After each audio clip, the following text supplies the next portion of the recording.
भ्रष्टाचार को लेकर मानसून सत्र में सरकार का सबसे बड़ा कदम, जहां पर संविधान संशोधन बिल सरकार की तरफ से पेश किया गया, जेपीसी में भेजा गया।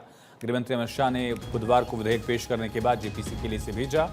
विधेयक को लेकर विपक्षी सांसदों ने कड़ी आपत्ति जताई। खबर है कि विपक्ष अब विधेयक पर चर्चा के लिए तैयार है। बिल के लिए बनाई जा रही जेपीसी में विपक्ष शामिल हो सकता है, यानी जो विपक्ष विरोध कर रहा था सदन में, अब जेपीसी में शामिल हो सकता है। इस बिल के जरिए प्रधानमंत्री मुख्यमंत्रियों को भ्रष्टाचार के इतर गंभीर आपराधिक आरोपों में, भ्रष्टाचार के साथ ही गंभीर आपराधिक आरोपों में गिरफ्तार लगातार 30 दिन हिरासत में रखे जाने पर प्रधानमंत्री मुख्यमंत्रियों को पद से हटाने का प्रावधान। केंद्रीय मंत्री सभी राज्यों के मंत्रियों को भी पद से हटाने की बात कही गई है। बिल के जरिए मोदी सरकार ने 3 बड़े सियासी मैसेज देने की कोशिश की है। राजनीति का अपराधीकरण बर्दाश्त नहीं, करप्शन के खिलाफ लड़ाई, राजनीति में नैतिकता जरूरी।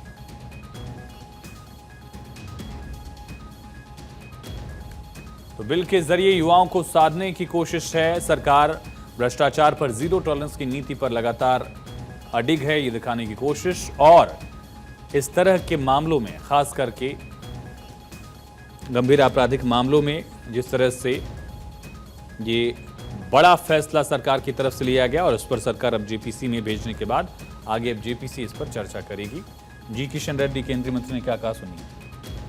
जेब्स के अंदर पूरे आईएएस आईपीएस ऑफिसर बुलाकर जेल में रहकर उस स्टेट को चलाना, ये कौन सा राजनीति है, ये कौन सा नैतिकता है, कौन सा कॉन्स्टिट्यूशन है। इसलिए भारत सरकार तय किया है, आप ऑफिसर हो, आप मंत्री हो, मुख्यमंत्री हो, केंद्र मंत्री हो, प्रधानमंत्री हो, कॉन्स्टिट्यूशन के सामने सब एक ही है। कॉन्स्टिट्यूशन को फॉलो करना चाहिए। डॉक्टर बाबा साहब अम्बेडकर को पहले नहीं समझे, ऐसे महानुभाव राजनीति में आएंगे, ऐसे